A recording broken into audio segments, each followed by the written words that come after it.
Commencement de l'Évangile de Jésus-Christ, Fils de Dieu.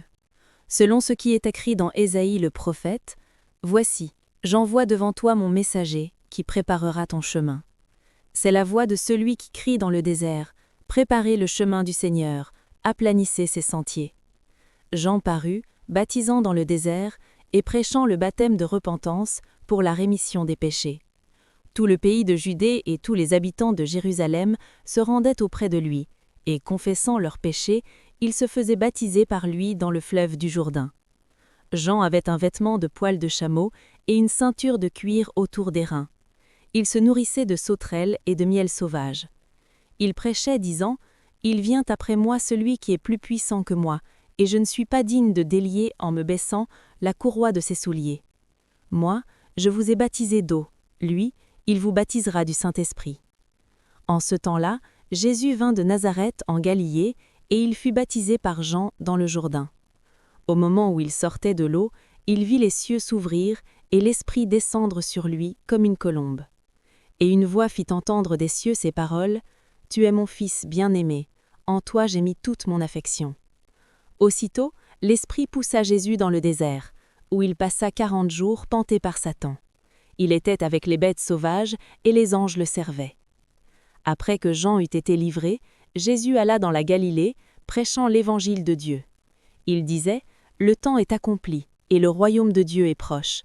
Repentez-vous, et croyez à la bonne nouvelle. » Comme il passait le long de la mer de Galilée, il vit Simon et André, frères de Simon, qui jetaient un filet dans la mer, car ils étaient pêcheurs. Jésus leur dit, « Suivez-moi, et je vous ferai pêcheurs d'hommes. » Aussitôt, ils laissèrent leur filet et le suivirent. Étant allé un peu plus loin, il vit Jacques, fils de Zébédée, et Jean, son frère, qui eux aussi étaient dans une barque et réparaient les filets.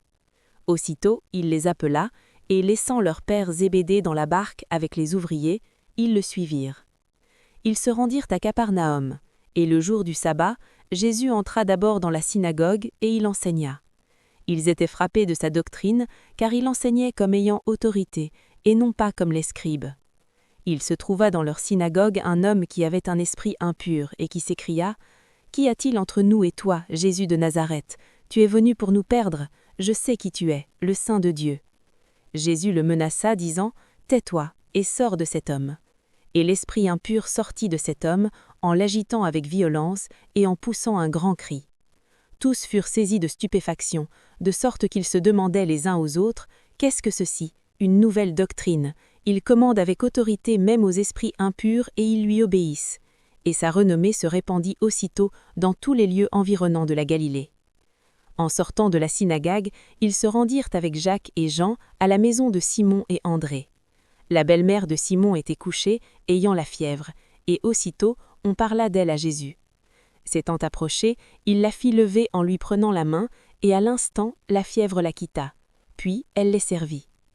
Le soir, après le coucher du soleil, on lui amena tous les malades et les démoniaques, et toute la ville était rassemblée devant sa porte.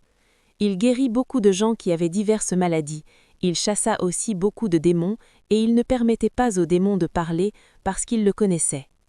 Vers le matin, pendant qu'il faisait encore très sombre, il se leva et sortit pour aller dans un lieu désert, où il pria.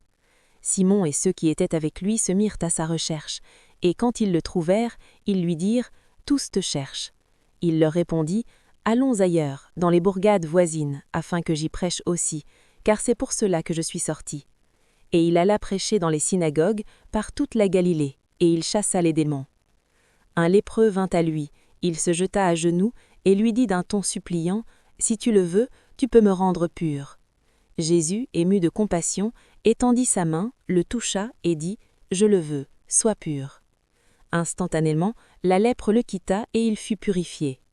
Jésus le renvoya sur le champ avec de sévères recommandations et lui dit, « Garde-toi de rien dire à personne, mais va te montrer au sacrificateur et offre pour ta purification ce que Moïse a prescrit afin que cela leur serve de témoignage. » Mais cet homme s'étant allé, se mit à publier hautement la chose et à la divulguer, de sorte que Jésus ne pouvait plus entrer publiquement dans une ville, il se tenait dehors dans les lieux déserts, et l'on venait à lui de toutes parts.